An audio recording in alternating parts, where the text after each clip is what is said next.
পূর্বে অত্যন্ত চমৎকার ভাবে বন্ধুতুল্য, আমরা একই বয়সী, আলহামদুলিল্লাহ আমরা এই এলাকার মানুষ, এখানে আমাদের জন্ম, এখানে আমাদের বেড়ে ওঠা, আপনাদের কাছে আমাদের বেড়ে ওঠা। আপনারা যারা সামনে আছেন, আমি কারো ভাতিজা, কারো ভাই, কারো সন্তান তুল্য, কারো বন্ধু তুল্য। জাহাঙ্গীর আব্বাদি এখান থেকে আলোচনা করে গিয়েছেন, আপনাদের কারো ভাই, কারো ভাতিজা, কারো সন্তান তুল্য, কারো বন্ধু তুল্য। আসলে এটা আমাদের জন্য পরম পাওয়া, যা আমরা আমাদের নিজেদের এলাকাতে কিছু দিতে পারি। বাংলাদেশে যখন বিভিন্ন জায়গায় যাই, তখন একটা আক্ষেপ আমাদের থাকে, যা হারিয়ে নিজের এলাকাতে তো যাই না, ঠিক না? আপনারা এই সুযোগ করে দিয়েছেন, আল্লাহ আপনাদেরকে কবুল করুন, পরে আমিন। সময় স্বল্প, কথা গুরুত্বপূর্ণ। সময় স্বল্প, কথা গুরুত্বপূর্ণ।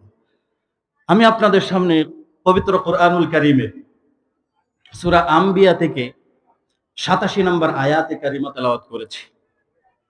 আল্লাহ পাক রব্বুল আলামিন আমাকে যদি তৌফিক দেন, তাহলে নবী সুলাইমান আলাইহিস সালাম সম্পর্কে কিছু কথা আপনাদের সামনে বলবো। বলি ইনশাআল্লাহ।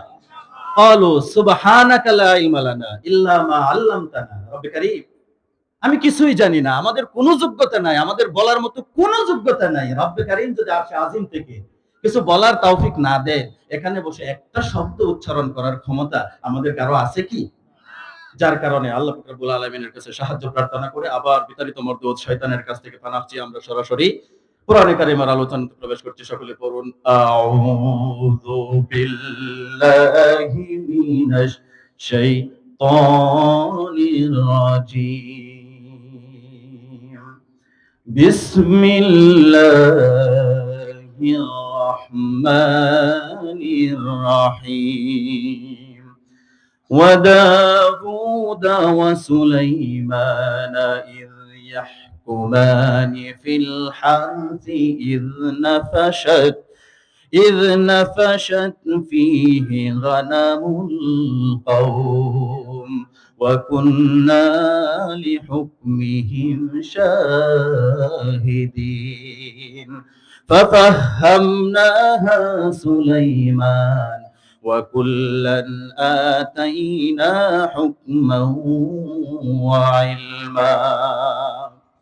আল্লাহ পাক রব্বুল আলামিন বলছেন, ও দাউদ, স্মরণ করো তখনকার কথা যখন দাউদ এবং সুলাইমান তারা দুইজন এক শস্য ক্ষেতের বিচার ফায়সালা করছিল। শস্য ক্ষেত বুঝেন তো, জমিনের বিচার করতেছিল। কি? ইদ নাফাসাত ফিহি গানামুল কাউম, যেই জমিনের মধ্যে রাত্রিকালে অন্যের ছাগলের পাল, মেষের পাল অন্যের ছাগলে অন্যের জমিনে প্রবেশ করে ছাগল ক্ষতি করছিল। ফাফাহামনা ওয়া কুননা লিহুকমিহিম শাহিদিন, তাদের এই বিচার ফয়সালাটা, আল্লাহ বলছেন তাদের এই বিচার ফয়সালাটা আমার সামনেই হচ্ছিল। সুবহানাল্লাহ পড়ে। আমার বন্ধুগণ, সুলাইমান আলাইহিস সালাম এবং দাউদ আলাইহিস সালামের সম্পর্ক হচ্ছে পিতা এবং পুত্র। দাউদ আলাইহিস সালাম নবী ছিলেন, তার পুত্র ছিল হযরত সুলাইমান আলাইহিস সালাম। 19 জন পুত্র ছিলেন দাউদ আলাইহিস সালামের। এই 19 জন সন্তানের মধ্যে অন্যতম সন্তান ছিলেন হযরত সুলাইমান আলাইহিস সালাম।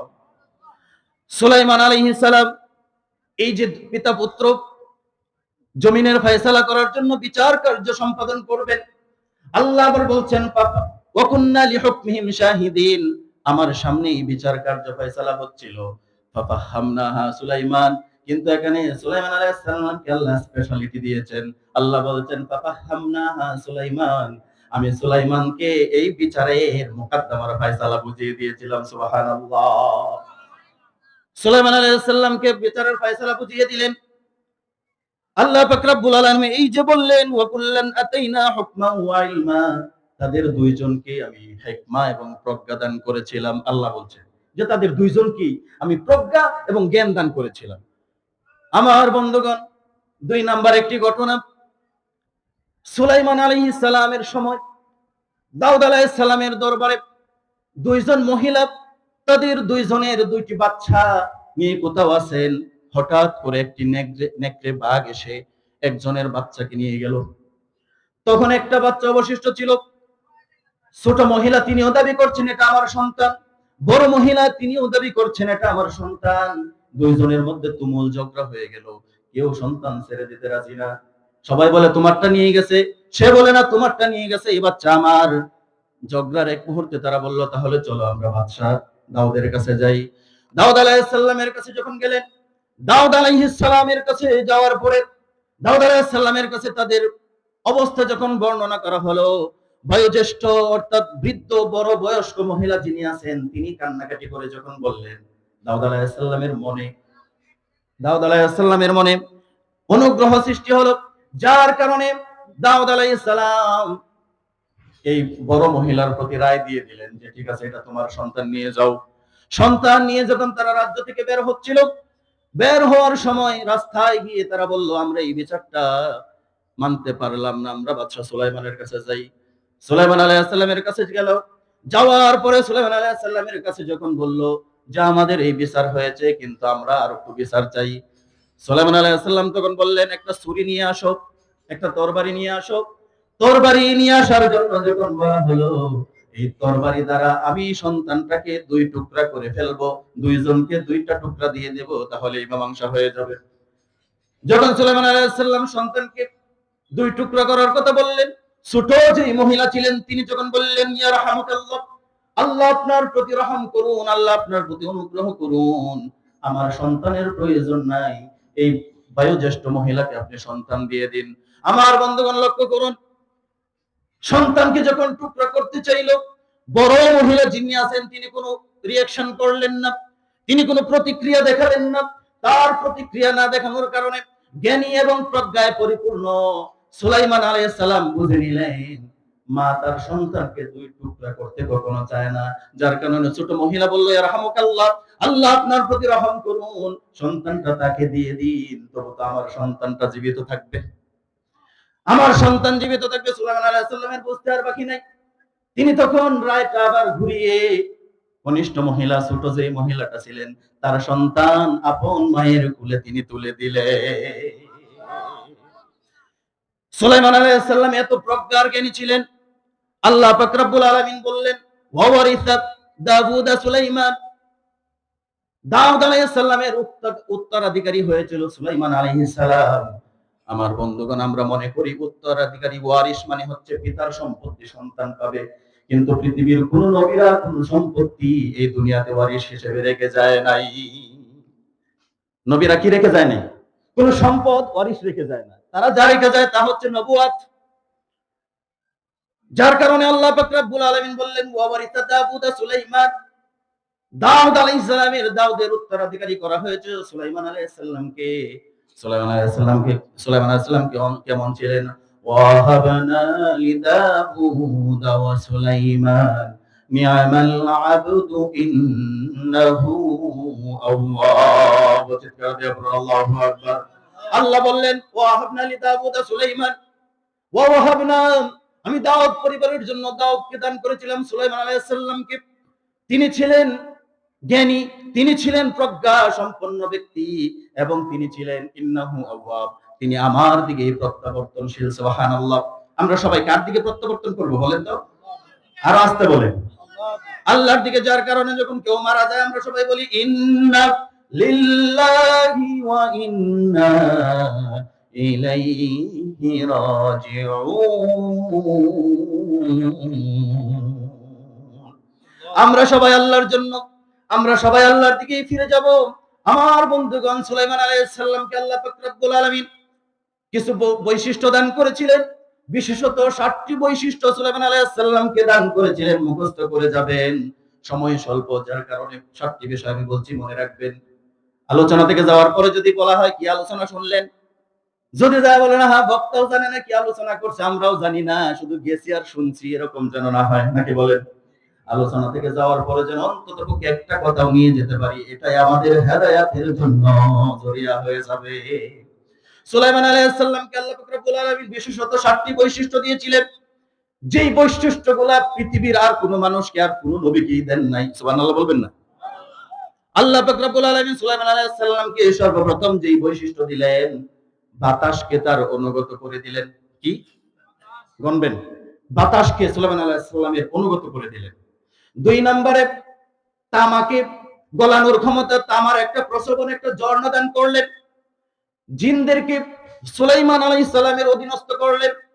4 নম্বর পশু পাখির ভাষা, পশু পাখিকে অনুগত করে দিলেন। 5 নাম্বার পিপিলিকার ভাষা বোঝার ক্ষমতা দান করলেন। 6 নাম্বার অগণিত অপুরন্ত সাম্রাজ্য দান করলেন। 7 নাম্বার এই যে এত এত নিয়ামত দান করলেন, এর কোনো হিসাব আল্লাহ সুবহানাহু আলাইহিস সালামের কাছ থেকে কখনো নেবেন না। কয়টা বিষয়? বাতাসকে সুলাইমান আলাইহিস সালামের অধীন করে দিলেন, তামাকে গলানোর সক্ষমতা দান করলেন, জিনকে সুলাইমান আলাইহিস সালামের অধীন করে দিলেন, পশু পাখির অনুগত্য করে দিলেন, পশু পাখিকে অনুগত্য করে দিলেন, পিপিলিকার ভাষা বোঝার ক্ষমতা আল্লাহ পাক রব্বুল আলামিন সুলাইমান আলাইহিস সালামকে দান করে দিলেন, এবং সাম্রাজ্য দান করলেন, যে সাম্রাজ্য পৃথিবীতে আর কোনো নবীকে দেন নাই। সুবহানাল্লাহ বলবেন না? এবং এই এত নিয়ামত রাজির কোনো হিসাব আল্লাহ সুলাইমান আলাইহিস সালামের কাছ থেকে নেবেন না। এখন আসেন, যতটুকু সময় পাই এই 7টার যে 1-2টা আমরা বলতে পারি, বিস্তারিত আমরা শুনবো, নাকি বলে? আছেন তো আমার সাথে? ইনশাআল্লাহ। তাহলে 1 নাম্বার হচ্ছে বাতাসকে আল্লাহ পাক রব্বুল আলামিন সুলাইমান আলাইহিস সালামের অধীন করে দিলেন। চিন্তা করতে পারেন?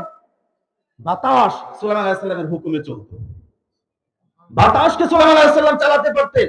আল্লাহ পাক রব্বুল আলামিন বললেন, وَلِسُلَيْمَانَ الرِّيحَ غُدُوُّهَا شَهْرٌ وَرَوَاحُهَا شَهْرٌ। আমি সুলাইমানের জন্য বাতাসকে অধীন করে দিলাম, বাতাসকে তার অনুগত করে দিলাম। সে সকালবেলা 1 মাসের পথ বাতাসের উপরে সওয়ার হয়ে যেতে পারত। সুবহানাল্লাহ বলবেন না? ওয়ালিসুলাইমান আর-রিহা, বাতাসকে আমি তার অধীনস্থ করে দিলাম, অনুগত করে দিলাম। গুদুহা শাহরু ওয়া রাওয়াহুহা শাহর, সে বাতাসকে হুকুম করলে তার সৈন্য সামন্ত দল বল সহকারে বাতাসের উপরে সওয়ার হয়ে সকালবেলা 1 মাসের পথ যেতে পারত। কেমন 1 মাস? যে 1 মাস দ্রুত গতি সম্পন্ন কোন অশ্ব 1 মাস দৌড়ালে পরে যে পথ অতিক্রম করতে পারত, সুলাইমান আলাইহিস সালাম বাতাসকে হুকুম করার সাথে সাথে শুধু সকালবেলায় 1 মাসের পথ বাতাস তাকে গন্তব্যস্থানে নিয়ে যেত। আবার যখন সন্ধ্যাবেলা হুকুম করতেন, দলবল নিয়ে তিনি যখন বাতাসের উপরে সওয়ার হতেন, বাতাসের পিঠে আরোহণ করতেন, বাতাস তখন 1 মাসের পর বিকাল বেলা সুলাইমান আলাইহিস সালামকে নিয়ে যেতে। وَلِسُلَيْمَانَ الرِّيحَ عَاصِفَةً تَجْرِي بِأَمْرِهِ رُخَاءً حَيْثُ أَصَابَ وَلِسُلَيْمَانَ الرِّيحَ عَاصِفَةً تَجْرِي بِأَمْرِهِ إِلَى الْأَرْضِ الَّتِي بَارَكْنَا فِيهَا وَكُنَّا بِكُلِّ شَيْءٍ عَالِمِينَ। আল্লাহ পাক রব্বুল আলামিন আবার বললেন, ওয়ালিসুলাইমান আর-রিহা আসিফা, আমি সুলাইমানের জন্য বাতাসকে, তার বায়ুকে, প্রবাহকে, বায়ু প্রবাহকে তার অধীন করে দিলাম। তাজরি বিআমরিহি, সে তাকে আদেশ করত, নির্দেশ করত। বাতাসকে যখন সে নির্দেশ করত, আমাকে নিয়ে ওই দেশে চলে যাও, বাতাস তখন যেখানে আমি কল্যাণ রেখেছি, সুলাইমান আলাইহিস সালামকে নিয়ে বাতাস এই কল্যাণযুক্ত স্থানে চলে যেত। ওয়া কুন্না বিকুল্লি শাইইন আলিমিন, এবং এগুলা সব আমি জানতাম। সুবহানাল্লাহ। জানেন কে? পৃথিবীতে যেটা কেউ জানে না সেটা জানে কে? যেটা কেউ বোঝে না সেটা বোঝে কে? যেটা কেউ করে না সেটা করে কে? আমার বন্ধু, আল্লাহর ক্ষমতার বাহিরে এই পৃথিবীর কোনো কাজ সম্পাদিত হওয়া সম্ভব? মানুষ হারাম করে, মানুষ খারাপি করে, সমাজে বিশৃঙ্খলা সৃষ্টি করে। আমার বন্ধুগণ, সুলাইমান আলাইহিস সালামকে আল্লাহ এত ক্ষমতা দিলেন, বাতাসকে তিনি অনুগত করে নিলেন, বাতাসকে তিনি হুকুম করে চালালেন। আল্লাহ অন্য আয়াতে বললেন, ওয়াসাখখারনা লাহুর রিহা তাজরি বিআমরিহি রুখাআন হাইসু আসাব। সুলাইমান আলাইহিস সালাম যখন বাতাসকে হুকুম করতেন, বাতাস তখন মৃদু মন্দ বাতাস প্রবাহিত হয়ে তাকে গন্তব্যস্থানে নিয়ে যেত। রুখাআন মানে হচ্ছে মৃদু মন্দ। মৃদু মন্দ মানে হচ্ছে কি, এই বাতাস যখন চলে, সাইমুম যখন শুরু হয়ে যায়, জোর ঘর বাড়ি দালান কোঠা সবকিছুই ভেঙে ফেলার ক্ষমতা বাতাসের আছে না নাই? বাতাস তরঙ্গ সৃষ্টি করে ঢেউ তুলে। কিন্তু আল্লাহ পাক রব্বুল আলামিন সুলাইমান আলাইহিস সালামকে এমন ক্ষমতা দিলেন, তিনি যখন বাতাসকে হুকুম করতেন, ফাসাখখারনা লাহুর রিহা তাজরি বিআমরিহি, তিনি যখন বাতাসকে হুকুম করতেন, রুখাআন হাইসু আসাব, বাতাস তখন মৃদুমন্দ প্রবাহিত হতো। মৃদুমন্দ মানে কি? কোন তরঙ্গ সৃষ্টি হতো না। তরঙ্গ সৃষ্টি হলে বাতাসের পিঠে যারা সওয়ার হবে তাদের জন্য কষ্টকর হয়ে যেত, তারা সেখানে বসে থাকতে পারতো না। যার কারণে আল্লাহ পাক রব্বুল আলামিন বাতাসকে এমন করে অধীন করে দিলেন যেন বাতাস স্থিরভাবে সুলাইমান আলাইহিস সালামকে নিয়ে চলতে পারে। বাতাসকে অধীন করে দিলেন। চারটিখানি কথা, মুজিজা। এটা হচ্ছে কি? মুজিজা। নবীদেরকে আল্লাহ মুজিজা দেন। কারণ নবী হওয়ার জন্য বিশেষত ৩টা শর্ত পূরণ করতে হয়। কয়টা? ৩টা শর্ত। ১ নাম্বার হোসনে খুলুক, উত্তম চরিত্রের ব্যক্তি না হলে আল্লাহ নবুয়ত দেন না। উত্তম চরিত্রের ব্যক্তিকে আল্লাহ নবুয়ত দিবেন। ২ নাম্বার ওহী আসতে হবে। ওহী যদি না আসে তাহলে নবী হওয়া সম্ভব নয়। ওহী আসছে, উত্তম চরিত্র আছে, আল্লাহ পাক রব্বুল আলামিন মুজিজা সংঘটিত করান। মুজিজা যদি না থাকে তাহলেও নবী হওয়া সম্ভব নয়। সকল নবীকে আল্লাহ মুজিজা দিলেন। এই যে সুলাইমান আলাইহিস সালামকে বাতাস অধীনস্থ করে দিলেন, বাতাসকে তার হুকুমে চালানোর মতো সক্ষমতা দান করে দিলেন। বাতাস সুলাইমান আলাইহিস সালামকে নিয়ে ১ মাসের পথ সন্ধ্যা, ১ মাসের পথ সকালে চলতো। আমার বন্ধুগণ, ১ নাম্বার বাতাসকে প্রবাহিত করা, তাহলে বুঝতে পেরেছেন এই বাতাসের উপর সওয়ার হয়ে সুলাইমান আলাইহিস সালাম বিভিন্ন জায়গায় যাইতো, রাজ্য কাজ পরিচালনা করতো। সুলাইমান আলাইহিস সালামের রাজত্ব, বিশাল রাজত্ব ছিল, বিশাল রাজত্ব। পৃথিবীতে সকল নবী আলাইহিস সালাম বাধা বিপত্তির সম্মুখীন হয়েছেন, কিন্তু ২ জন নবী যারা কোনো বাধার সম্মুখীন হন নাই। কয়জন? ২ জন নবী বাধার সম্মুখীন হননি। এই ২ জন নবী, ১ নাম্বার হচ্ছে হযরত আদম আলাইহিস সালাম। তার সময় পৃথিবীতে আর কোন সৃষ্টি ছিল না যে তার নবুয়তের কাছে বাধা প্রদান করবে। ২ নাম্বার হচ্ছে হযরত সুলাইমান, যিনি তার পিতা থেকে নবুয়ত এবং নবী হিসেবে এবং বাদশাহী পেয়েছিলেন। পিতার কাছ থেকে এই বাদশাহী, রাজত্ব সব প্রস্তুত করা রাজত্ব পেয়েছিলেন, যার কারণে কেউ বাধা দেওয়ার কোনো ক্ষমতা ছিল না। আমার বন্ধুগণ, কিন্তু কোরআন প্রচার করতে গেলে, কোরআনের কথা বলতে গেলে, কোরআনের বয়ান করতে গেলে, এই যে আমি আপনাদের সন্তান, আমি আপনাদের সন্তান, আমি আপনাদের সন্তান, আমি আপনাদের কারো ভাই, কারো বন্ধু, আপনাদের সাথে আমি, এখানে অনেকে আছেন যার সাথে আমি বাল্যকালে চলাফেরা করেছি, একসাথে স্কুলে পড়াশোনা করেছি, এই গ্রামে একই সাথে বড় হয়েছি। কিন্তু আমি যদি এখন দিন কায়েমের কথা বলি, অনেকে শরীরে জ্বালা উঠবে, এরকম আছে না নাই? আমি যদি এখন কোরআন প্রতিষ্ঠার সংগ্রামের কথা বলি, অনেকেই বলবেন ছেলে রাজনীতি শিখে গেছে, রাজনীতি নয়, রাজনীতি নয়। আমার বন্ধু, এই কোরআন দিন প্রতিষ্ঠার কথা কোরআনে আছে না নেই? এই যে সুলাইমান আলাইহিস সালামকে আল্লাহ এত ক্ষমতা দিলেন, এই সব কিছু ক্ষমতার মূল আলোচ্য বিষয় হচ্ছে তাওহীদ প্রতিষ্ঠা করো, শিরককে বর্জন করো। আমার গ্রামে, আমার সমাজে, আমার বন্ধু বান্ধব, আমার চাচা, আমার ভাইরা, আমার বন্ধুরা অনেকে আছে অসংখ্য শিরকের সাথে সম্পৃক্ত, এরকম আছে না? সুদের সাথে যুক্ত, ঘুষের সাথে যুক্ত, হারামের সাথে যুক্ত, জেনার সাথে যুক্ত, ব্যভিচারের সাথে যুক্ত, অন্যের উপরে জুলুম করার সাথে যুক্ত, এরকম আছে না? আরো আস্তে করো, আরো আস্তে করো। আমার বন্ধুগণ, সুলাইমান আলাইহিস সালামকে আল্লাহ এত ক্ষমতা কেন দিলেন? তামা গলানোর ক্ষমতা দিয়ে দিলেন। ২ নাম্বার যে বৈশিষ্ট্য, ওয়াসালনা লাহু আইনাল কিত্র, আমি সুলাইমানকে তামার একটা প্রসবন, একটা ঝর্ণা দান করে দিলাম। সুবহানাল্লাহ। পিতা দাউদ আলাইহিস সালামকে আল্লাহ দান করে দিলেন লোহার প্রসবন, লোহা। সুলাইমান আলাইহিস সালামকে তামা দিলেন, পিতাকে লোহা দিলেন। লোহা আপনি আগুনে পুরায়া দাও, খুন্তি, কুড়াল, শাবল, যা কিছু আপনার প্রয়োজন আপনি বানাতে পারেন। আমার বন্ধুগণ, লোহাকে আগুন দিয়ে আপনার আগে নরম করতে হয়, তারপরে এটাকে আপনি যেই শেপ চান সেই শেপ দিয়ে আপনি পাত্রা দিয়ে তৈরি করবেন। দাউদ আলাইহিস সালাম লোহাকে হাতে নিতেন, লোহাকে হাতে নিয়ে লোহার মধ্যে জোরে চাপ দিতেন, লোহা পানি হয়ে যেত। কয়েকজনে বলছেন সুবহানাল্লাহ। এখন পৃথিবীর মানুষ একত্রিত হয়ে সবাই মিলে যদি, শুধু ডিগ্রি কান্দা নয়, বৌলা ইউনিয়ন নয়, কিশোরগঞ্জ নয়, তামাম পৃথিবীর মানুষ একত্রিত হয়েও যদি এক খন্ড লোহাকে ধরে চাপ দেয়, লোহা পানি হওয়ার কোনো সম্ভাবনা আছে নাকি? লোহা পানি হবে না। দাউদ আলাইহিস সালাম পৃথিবী থেকে চলে গেছেন, এই মুজিজা সাথে করে নিয়ে গেছেন। সুলাইমান আলাইহিস সালামকে আল্লাহ মুজিজা দিলেন, তামার মুজিজা। তিনি তামা দ্বারা বিভিন্ন জিনিসপত্র বানাতেন। আর সুলাইমান আলাইহিস সালামের সময় থেকেই পৃথিবীতে তামার ব্যবহার শুরু হয়েছে। সুবহানাল্লাহ। একটা জিনিস বুঝতে পেরেছেন? তামা চিনেন তো? তামা কখন থেকে ব্যবহার শুরু হয়েছে? সবাই বলেন। সুলাইমান আলাইহিস সালাম, যার কারণে এই যে ক্ষমতা দিলেন, ক্ষমতা দেওয়ার পরে দেখেন আল্লাহ বললেন, ইয়ামালু আলা দাউদ শুকরা ওয়া কালিলুম মিন ইবাদিয়াশ শাকুর। আল্লাহু আকবার বলেন। আল্লাহ বললেন, ইয়ামালু আলা দাউদ শুকরা, ও দাউদ পরিবার, তোমরা আল্লাহর কৃতজ্ঞতা প্রকাশ করো, আল্লাহর কৃতজ্ঞতা প্রকাশ করো। ওয়া কালিলুম মিন ইবাদিয়াশ শাকুর, কারণ বান্দাদের মধ্যে খুব কম সংখ্যক লোকই আল্লাহর কৃতজ্ঞতা প্রকাশ করে। আল্লাহর অকৃতজ্ঞ বান্দা সমাজে বেশি নাকি কৃতজ্ঞতা প্রকাশকারী বান্দা সমাজে বেশি? সঠিক উত্তর দেন। আমার বন্ধুগণ, প্রত্যেক মহল্লাতে মসজিদ, সবাই যদি নামাজি হয়ে যেত, প্রত্যেকটা মসজিদ কমিটি বাধ্য হতো তাড়াহুড়া করে মসজিদ 2 তলা আর 3 তলা করতে। আমার বন্ধু, এমন মসজিদ আছে, আমরা যখন বিভিন্ন জায়গায় যাই, অনেক জায়গায় ফজরের নামাজ আমাদেরকে আদায় করতে হয়, বিভিন্ন জায়গায় এমন মসজিদে যায় ঢুকি যেখানে মুয়াজ্জিন আর ইমাম ছাড়া মুসল্লি আর একজনও নাই। আপনার মহল্লা, আমাদের এই গ্রাম, আমার এই সোনার জন্মভূমি, আমার এই সুন্দর জন্মভূমি গ্রাম, এই গ্রামের মানুষ শতকরা কয়জন নামাজ পড়ে বলেন? কত কেন?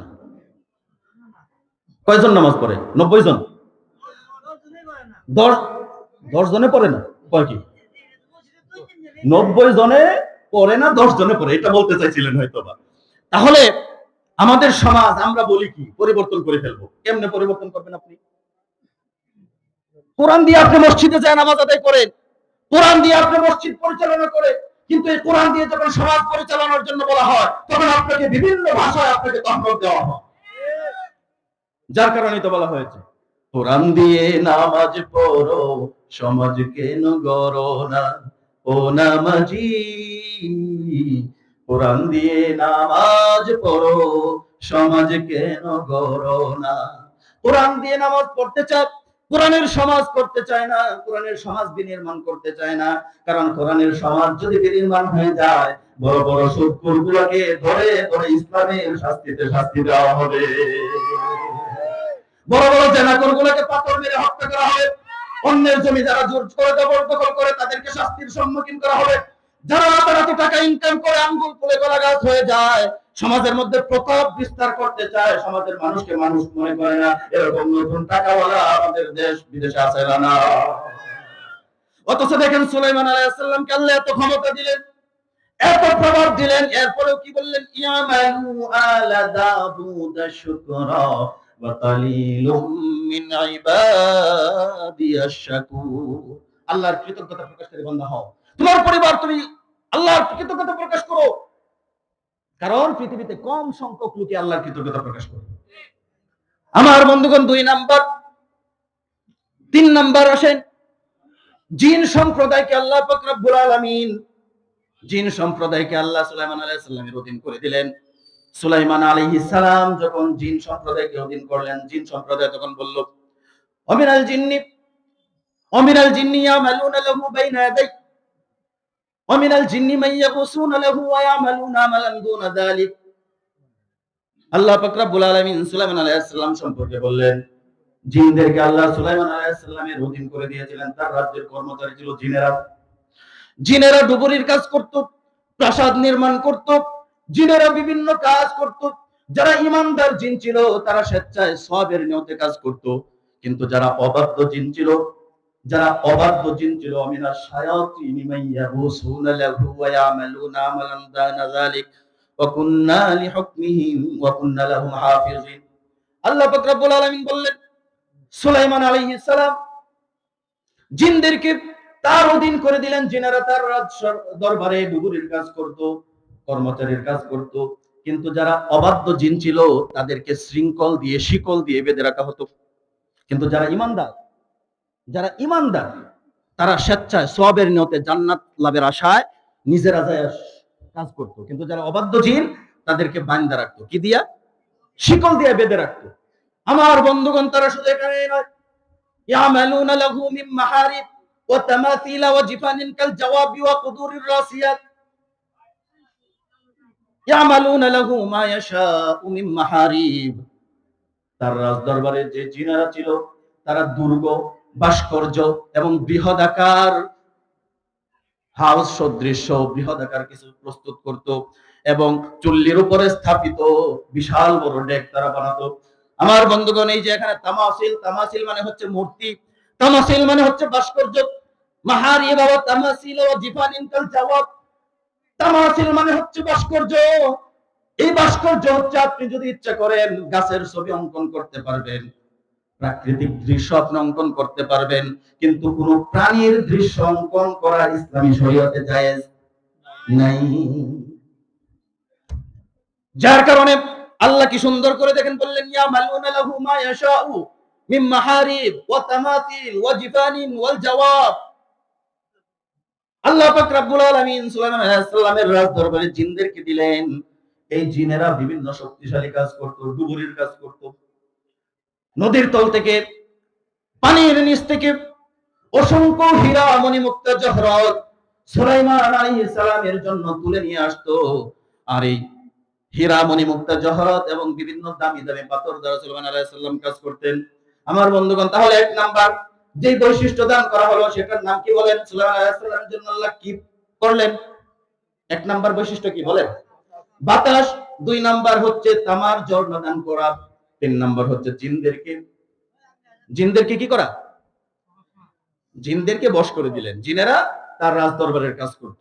চার নাম্বার পশু পাখি, মানে পাখিদেরকে আনুগত্য করে দিলেন, পাখিদেরকে আনুগত্য করে দিলেন। আপনি চিন্তা করতে পারেন, পাখিরা সুলাইমান আলাইহিস সালামের কথা শুনে।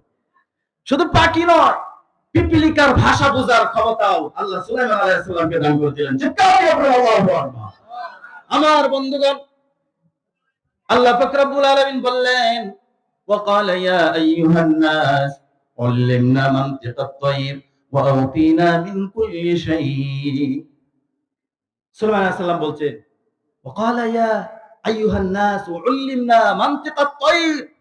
হে মানুষেরা শোনো, আমাকে না পাখির ভাষা বোঝানোর ক্ষমতা, আমাকে পাখির ভাষা বুঝিয়ে দেওয়া হয়েছে। সুবহানাল্লাহ পড়ে সুলাইমান আলাইহিস সালাম তার বুদ্ধিকে কিভাবে সমবেত করে বলছেন, তার সমস্ত রাজ্যের প্রজা সমস্তদেরকে বলছে, উল্লিমনা মানতিকাত তায়র, আমাকে পাখির ভাষা বুঝিয়ে দেওয়া হয়েছে, আমাকে পাখির ভাষা বোঝানো হয়েছে। ওয়া উতিনা মিন কুল্লি শাই, এবং আরো অনেক কিছু আমাকে শিক্ষা দেওয়া হয়েছে। সুবহানাল্লাহ বলবেন না? আমাকে আরো অনেক বেশি শিক্ষা দেওয়া হয়েছে। তাহলে পাখিদের মধ্যে সবচেয়ে গুরুত্বপূর্ণ পাখি ছিল। পাখিদেরকে দিয়ে সুলাইমান আলাইহিস সালাম তার রাজ্যে তার বিভিন্ন পত্র, মানে চিঠি অন্য দেশে প্রেরণ করতেন পাখির মাধ্যমে। সুবহানাল্লাহ বলেন। এর মধ্যে সবচেয়ে গুরুত্বপূর্ণ একটা পাখি ছিল হুদহুদ পাখি। কি পাখি? হুদহুদ পাখি। খুব ছোট্ট পাখি, খুব দুর্বল একটা পাখি, টুনটুনি চড়ুই পাখির মতো, অনেক বড় নাকি?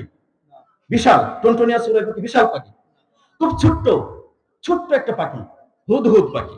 এই হুদহুদ পাখির কাজ ছিল, সে কি করত? ওয়াতাফাক্কাদাত তায়রা ফাকালা মা লিয়া লা আরাল হুদহুদ। সুলাইমান আলাইহিস সালাম সভা ডাকলেন। কি ডাকলেন? কথা বলবেন। সুলাইমান আলাইহিস সালাম সভা ডাকলেন। সভাতে সবাই উপস্থিত, জিন, মানুষ, অন্যান্য কর্মচারী, মন্ত্রী, মিনিস্টার, যা কিছু আছে সব, পিপিলিকা, পশু পাখি সবাই আছে। কিন্তু ওয়াতাফাক্কাদাত তায়রা ফাকালা মা লিয়া লা আরাল হুদহুদ। হুদহুদ পাখি অনুপস্থিত। কোন পাখি অনুপস্থিত? বলেন, কোন পাখি অনুপস্থিত? কোথা থেকে শোনাচ্ছি? কোরআন থেকে। হুদহুদ পাখি অনুপস্থিত। সুলাইমান আলাইহিস সালাম তখন বললেন, কি ব্যাপার, সবাই আসো, আমি হুদহুদকে দেখতে পাচ্ছি না, সে কি অনুপস্থিত নাকি? আম কানা মিনাল গায়িবিন, সে কি অনুপস্থিত, সে কি গায়েব নাকি? সে যদি তার প্রকৃত কারণ দর্শাতে না পারে তাহলে আমি তার শাস্তি দেব। শাস্তির আগে আসেন এবার হুদহুদ সম্পর্কে আরো একটু কিছু জেনে নিই। হুদহুদ পাখি ছোট্ট পাখি, কিন্তু আল্লাহ তাকে এত ক্ষমতা দিয়েছেন, সুলাইমান আলাইহিস সালাম যেখানেই কাছে যেতেন, পানির অভাব যদি দেখা দিত, সুলাইমান আলাইহিস সালাম বলতেন, ওরে হুদহুদ, দেখতো দেখি কোথাও পানি আছে নাকি। হুদহুদ পাখি তার তীক্ষ্ণ দৃষ্টি দিয়ে মাটির কত গভীর নিচে, কত নিচে পানি আছে, এই পানির খবর সুলাইমান আলাইহিস সালামকে হুদহুদ পাখি জানায়া দিত। হুদহুদ পাখি জানায়া দিত যে এই মাটির এত ফিট নিচে, এত স্তর নিচে পানি আছে। তখন সুলাইমান আলাইহিস সালাম জিনদেরকে হুকুম করতেন, তখন জিনেরা এই খনন করে এখান থেকে পানি উত্তোলন করতো। বুঝতেছেন আমার কথা? হুদহুদ পাখি আগে পানির সন্ধান দিত, তারপরে জিনেরা সেখান থেকে পানি উত্তোলন করত। এবার দেখি, নাফে নামের একজন লোক আব্দুল্লাহ ইবনে আব্বাস রাদিয়াল্লাহু তাআলা আনহু যখন হুদহুদ পাখি সম্পর্কে বর্ণনা করছে, তখন তিনি একটু অহমিকা বসে, সে মুসলিম না তখন, নাফে খারিজি, সে তখন বলল, কিফ ইয়া ওয়াক্কাফ কিফ ইয়া ওয়াক্কাফু আরাল হুদহুদ বাতানাল আরদ ওয়া হুয়া লা ইয়ারা ওয়া হুয়া লা ইয়ারা হিনা ইয়াকাউ ফি। সুলাইমান আলাইহিস সালামের দরবারে এই হুদহুদ পাখি সম্পর্কে যখন কথা হলো, তখন নাফে খারিজ বলল, কিফ ইয়া ওয়াক্কাফু, হে মহাজ্ঞানী। ইবনে আব্বাস রাদিয়াল্লাহু তাআলা বললেন, কিফ ইয়া ওয়াক্কাফু বাতানাল আরদ, আপনি বলছেন হুদহুদ পাখি মাটির গভীরে পানির খোঁজ খবর দিতে পারে। বাতানাল আরদ, জমিনের কত নিচে পানি আছে। ওহুয়া লা ইয়ারাল ওহুয়া লা ইয়ারা, তারপর কিন্তু যখন তাকে ধরার জন্য যুবক ছেলেরা যখন জাল ফেলে, যখন এটাকে ধরার জন্য জাল বিছিয়ে দেয়, তখন মাটির নিচের পানির খবর বলতে পারে, কিন্তু তাকে ধরার জন্য যে জাল বিছানো হয় সেই জালের খবর যে জানে না। এটা আপনি কেমন কথা বললেন? এটা আপনি কেমন কথা বললেন? সে মাটির নিচে পানির খবর জানে, কিন্তু মাটির উপরে তারা যখন জাল বিছায়া দেয় সেই জালে সে আটকা পড়ে, সেটা তো বুঝে না। এটা কথা বললেন আপনি? ইবনে আব্বাস রাদিয়াল্লাহু তাআলা আনহু তখন বললেন, ইযা জাআল কাদরু আমিয়াল বাসার, যখন মানুষের তাকদীর শেষ হয়ে যায়, হায়াত যখন শেষ হয়ে যায়, তখন তার চক্ষু অন্ধ হয়ে যায়। মানুষের যখন তাকদীর শেষ হয়ে যায় তখন চক্ষু অন্ধ হয়ে যায়, আমিয়াল বাসার, এবং তার আকল বিলুপ্ত হয়ে যায়, যার কারণে সে বুঝতে পারে না তার জন্য জাল বিছানো হয়েছে কিনা। আল্লাহু আকবার বলে। আমার বন্ধুগণ, কি সুন্দর জবাব দিলেন, কি সুন্দর জবাব। দেখেন, সে একটু অহংকার বসে বলল যে আপনি বলতেছেন মাটির নিচে কোথায় পানি আছে সেটা সে বুঝতে পারে, কিন্তু তাকে জাল ফেলায়া যখন ধরে ফেলে, পতিত হয় যখন সেই জালের মধ্যে, সেটা সে বুঝতে পারে না। এই কথা কেমনে বলেন আপনি? তখন তিনি কি বললেন, ইদা জাআল কাদরু আমিয়াল বাসার, মানুষের যখন তাকদীর শেষ হয়ে যায় তখন তার চোখের দৃষ্টি হারিয়ে যায় এবং তার আকল বিলুপ্ত হয়ে যায়।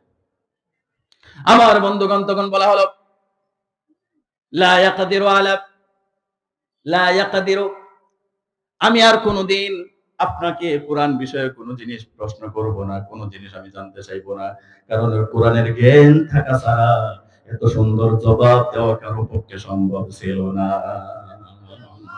যার কারণে যার কাছে কোরআন আছে তার কাছে জ্ঞান আছে। যারা কোরআন নিয়ে কাজ করে তাদের মধ্যে আল্লাহ কিছু না কিছু দিয়েছে, নাকি বলে? যার কারণে কোরআনের সমাজ আমাদেরকে প্রতিষ্ঠা করতে হবে। এ কোরআন প্রতিষ্ঠার সংগ্রামের স্বপ্ন দেখতে হবে, কারণ আপনি যদি বিছানায় পড়েও মৃত্যুবরণ করেন, আপনি কিন্তু মারা যাবেন। আপনি যদি বিছানায় পড়ে রোগে সুখে মারা যান, তাহলেও আপনি মরবেন। কিন্তু আপনার ভিতরে যদি শাহাদাতের মৃত্যুর তামান্না যদি থাকে, শাহাদাতের মৃত্যুর আকাঙ্ক্ষা যদি থাকে, আল্লাহ রাসূল সাল্লাল্লাহু আলাইহি সাল্লাম বলেছেন, মা ইয়াজিদু শাহীদু মিন মাসিল কাতলি ইল্লা কামা ইয়াজিদু আহাদুকুম মিন মাসিল কারসাব। তোমাদের কেউ যদি শাহাদাতের তামান্না স্বপ্ন দেখে, শাহাদাতের স্বপ্ন দেখে, শাহাদাতের মৃত্যুর কষ্টটা কেমন হয় প্রিয় বন্ধুরা শুনে নেন।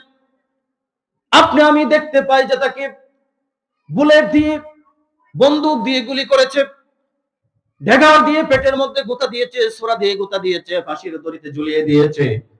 কিন্তু আল্লাহর নবী সাল্লাল্লাহু আলাইহি সাল্লাম বলেছেন, যারা দিন প্রতিষ্ঠার সংগ্রামে নিজের জীবনকে বিলিয়ে দেয়, যারা নিজেদের দেশের সীমানা রক্ষার জন্য নিজেদের জীবন বিলায়া দেয়, নিজের দেশের ভাবমূর্তি রক্ষার জন্য যারা জীবন বিলায়া দেয়, তাদের মৃত্যুর কষ্টটা এমন কষ্ট, একটা পিপিলিকা কামড় দিলে যত কষ্ট, এই ড্যাগারের গোতার, পিস্তলের, বন্দুকের গুলি এই পিপিলিকার কামড়ের চাইতে আর কঠিন কোন কষ্ট হয় না।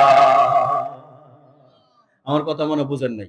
এই যে বন্দুক দিয়ে গুলি করে, এই যে উসমান হাদি সারা বাংলাদেশকে নাড়িয়ে দিয়েছে, শুধু বাংলাদেশ নয় সারা বিশ্বকে নাড়িয়ে দিয়েছে, ঠিক কিনা? সারা বিশ্বকে নাড়িয়ে দিয়েছে। ভারতীয় আধিপত্যবাদের বিরুদ্ধে কঠিন হুঙ্কার, এক বজ্রকণ্ঠকে সহ্য করতে পারে নাই, তাকে খুন করেছে, হত্যা করেছে। আমার বন্ধুগণ, সে দেশের জন্য কাজ করতে চেয়েছিল, জনগণের মুক্তির জন্য কাজ করতে চেয়েছিল, ভারতের আগ্রাসনের বিরুদ্ধে সে ছিল সোচ্চার, যার কারণে তাকে হত্যা করে ভেবেছিল দমিয়ে দেওয়া যাবে, ঠিক কিনা? আমার বন্ধুগণ, এরকম শাহাদাতের মৃত্যুর কষ্টটা হচ্ছে, আপনাকে যদি এখন কেউ পিপিলিকা একটা কামড় দেয়, পিপিলিকা কামড় দিলে যেমন একটা কষ্ট, এই 100 বুলেটের খোঁচা, 100 ড্যাগারের গোছা, এই ফাঁসির দড়ি, এই যে ঝুলাইয়া রাখে এর কষ্ট, পিপিলিকার কামড়ের কষ্টের চাইতে আর কোনো কষ্ট হয় না।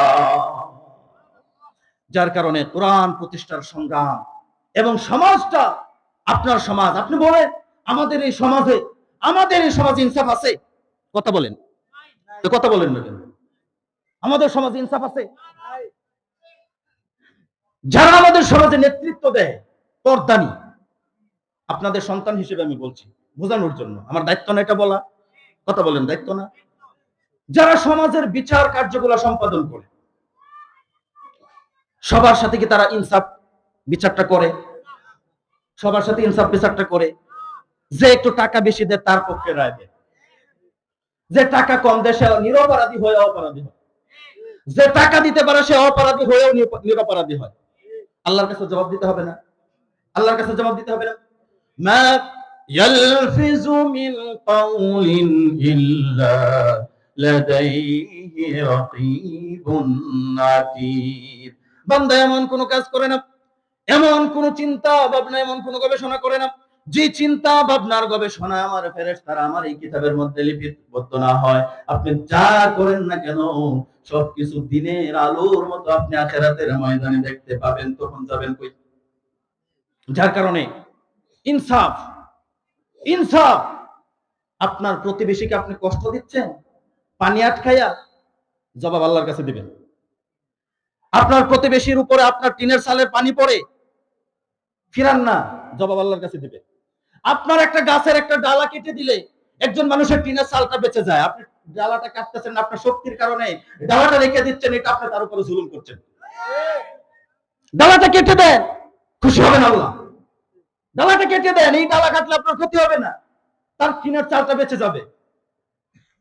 তার একটা ডালার কারণে, আপনার একটা ডালার কারণে যদি একজন মানুষের একটু জমিনের ফসলের ক্ষতি হয়, একটা ডালা কাটলে যদি জমিনটা বেঁচে যায়, চেষ্টা করে নিয়ে ডালাটা ছেটে দেওয়ার জন্য।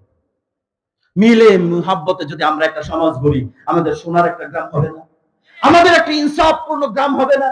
আমরা এখন আমাদের সন্তানগুলো অভদ্র হচ্ছে, আমাদের সন্তানরা মুরব্বীদেরকে মানে না, আমাদের সন্তান নিজের পিতাকে মানে না। কিসের জন্য মানে না? আমরা আমাদের নিজেদেরকে পরিবর্তন করতে পারি নাই, আমরা আমাদের নিজেদেরকে পরিশুদ্ধ করতে পারি নাই, যার কারণে আমার সন্তান আমাকে মানে না, আমার ভাইকে মানে না, আমার সন্তান মানুষের সাথে অভদ্র আচরণ করে। আমার বন্ধুগণ, এটা কি বিদ্যুতের সমস্যা? আমার বন্ধুগণ, আপনারা আমার প্রতি রাগ হবেন না। রাগ হচ্ছে? রাগ হচ্ছে?